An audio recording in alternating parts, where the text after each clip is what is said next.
उसके अनुसार जो भी विधि सम्मत कार्रवाई होगी वो व्यवस्था के अनुसार होती चली जाएगी।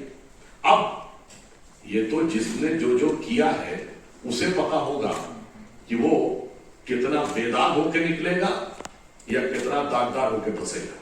Actually, Mohit from Times Now. Now, आपने बोला कि sir कि how the opposition parties are protesting and they have been protesting in the parliament as well, and the parliament is not allowed to function. Now today also the Congress leaders are coming out. They are saying that earlier Rahul Gandhi made a statement that mics are being turned off. Now today we see that various Congress leaders are coming out and they are saying that even the Sansad TV has been muted. So again they have mounted attack on the BJP. How do you respond to it, sir?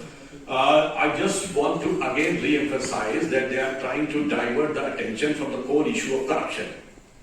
I want an answer. Can any of the political parties claim that they were having no charges of corruption before 2014? Whether it is the case with the Samajwadi Party? No. BSP? No. DMK? No. All were facing charges since 2 decades. RJD? From 1997, Lalu Prasad Yadav ji has gone jail. And not only this, Congress Party. When was the first this National Herald case registered? October 2013. When so many cases of charges. Forget about this. UPA 1, UPA 2 regime, CWG, 2G and others. Sri P.V. Narasimha Rao became the first Prime Minister who has to stand in the court for trial on the charges of corruption. Sri Rajiv Gandhi, late Sri Rajiv Gandhi was the first Prime Minister who was directly indicted, his name directly indicted in the matter of corruption. And they are talking about putting a blame on Bharatiya Janata Party and others.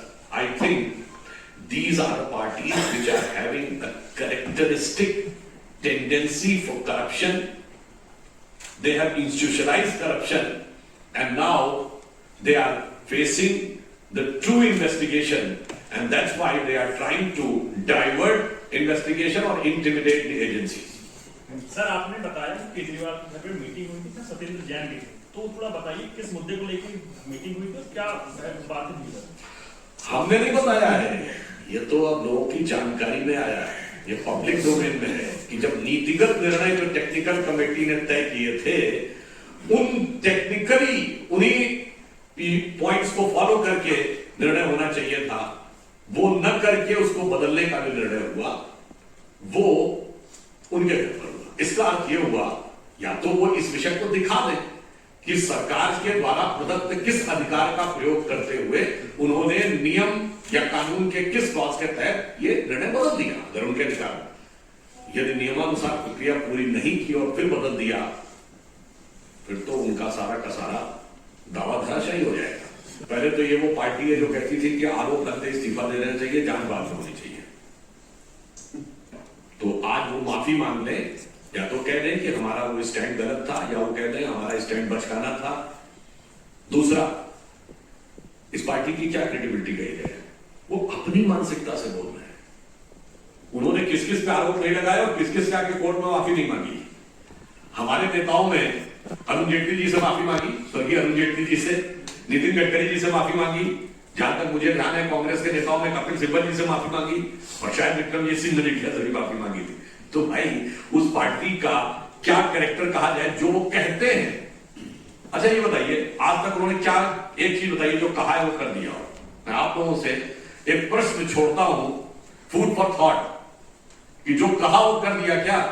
अच्छा, टोपी लगाते थे जिसपे लिखा रहता था मुझे चाहिए जन लोकपाल। कहां जन लोकपाल? दिल्ली में तो कौन सरकार नहीं है, पंजाब में तो है ना। दिल्ली में कहते हैं कि एंटी करप्शन ब्यूरो हमारे पास नहीं है, ठीक है, पंजाब में कितना भ्रष्टाचार उजागर कर दिया, 1 साल हो गया ना सरकार का। तो उनके लिए एक ही लाइन है, पल भर में तोला है, पल भर में है माशा, कहते ये तमाशा है पर खुद है तमाशा।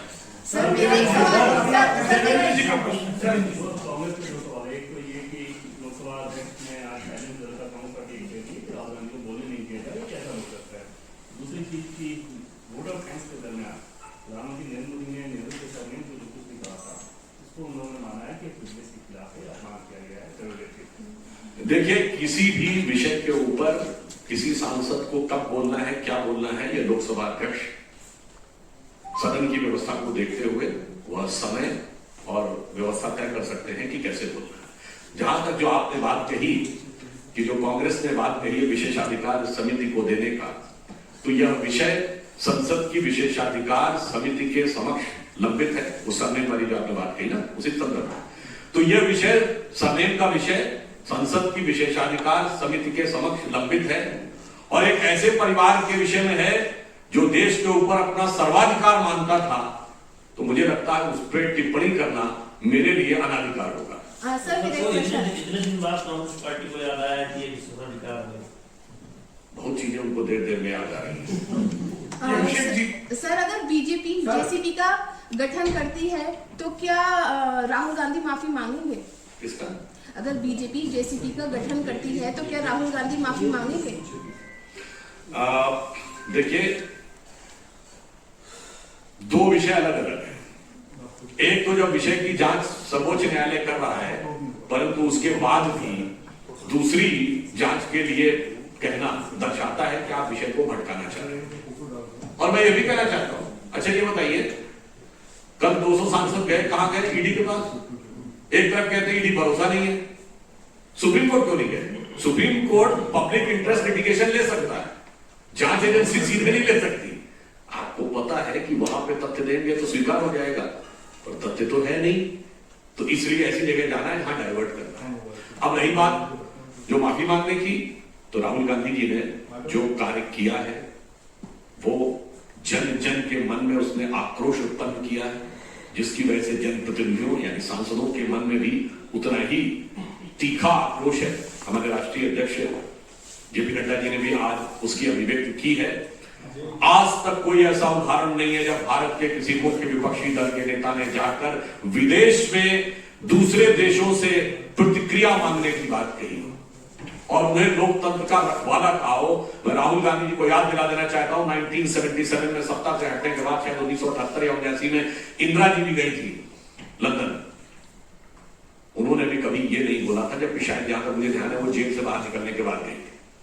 मगर अफसोस कि उन्होंने भारत की इस लोकतांत्रिक परंपरा के साथ और पूरे भारत का जो अपमान किया, इसलिए उनको बिना शर्त माफी मांगनी चाहिए। सर अभी आप कह रहे थे कि ये बता दें कि अरविंद केजरीवाल ने दिल्ली में क्या किया, कितने वादे पूरे किए। तमाम जो अभी चुनावी राज्यों में जाके वो बात कर रहे हैं, वहां पर भी वो दिल्ली के स्कूल मॉडल की बात करते हैं, अच्छी स्वास्थ्य योजनाओं की बात करते हैं, फ्री बिजली की बात करते हैं और गुड गवर्नेंस की बात करते हैं। तो अभी भी तो सर वो उसी मुद्दों पर चल रहे हैं जिस पर आप लोग लगातार दिल्ली में उनको घेर रहे हैं और आप इसीलिए तो दिल्ली के अलावा कहां सक्सेसफुल हो पा रहे हैं।